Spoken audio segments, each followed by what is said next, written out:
Oh, would you look at that? It is just a beautiful day in the Reach.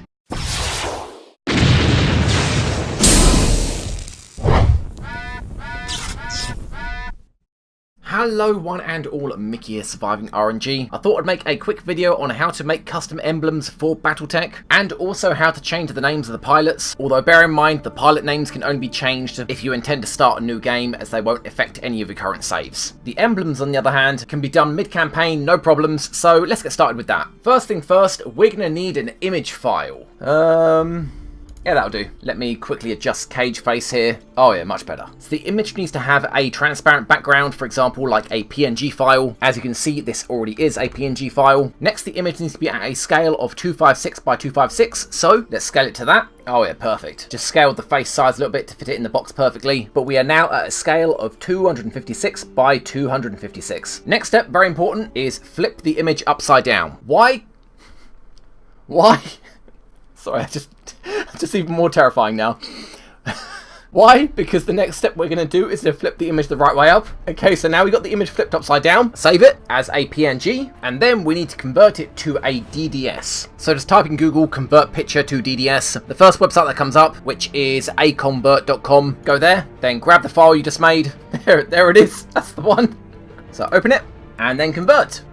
And done. Then let's just download it. File URL, save file, then grab it from wherever it was saved, and here is our DDS version of Cage's Commandos. So next, you're going to need to add it to the Emblems folder. Once you're at the location you installed the game, go to BattleTech_data, Streaming Assets, and then Emblems. Here I've got some backups. Speaking of which, next folder is Player. These are the emblems that are available to be selected by the player. The reason why I made backups here is because if you screwed up any step in the process of making that image file, your game won't load. You'll be able to get into the main menu, but if you try to start a new game, or try to load an existing game, it won't load. It'll just be stuck on an infinite loading screen. So make sure you make backups of any files you replace. And yes guys, you do need to replace existing files. Maybe there's a way to add new emblems, but I don't know how to do that. So I'm going to replace number 155. I've already replaced 156. So make a backup of that, and I'll just chuck it into the folder before that, over here, mark it as old. Then grab Cage Face,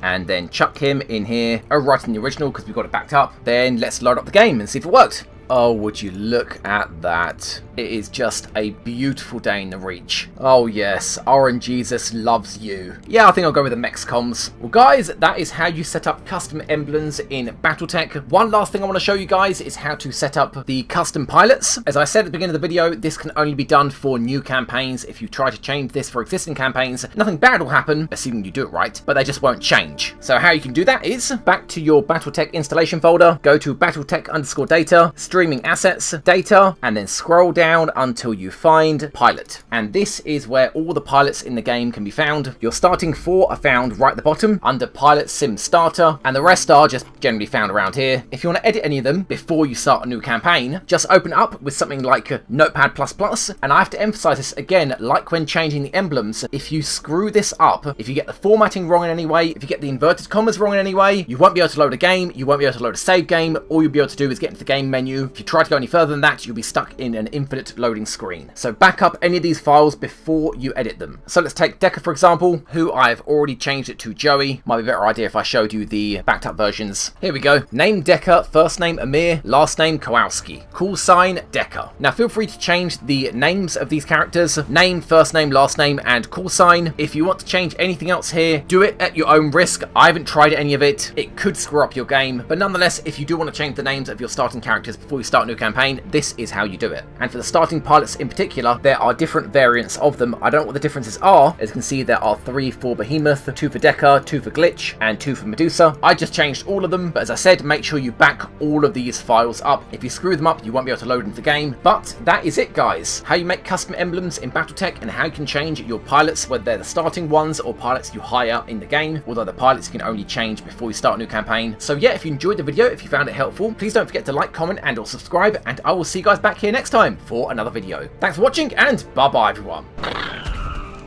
Why? Sorry, just even more terrifying now. Why? Because the next step we're going to do is going to flip the image the right way up. Why? Because the next step we're going to do is to flip the image the right way up. I think it actually looks better.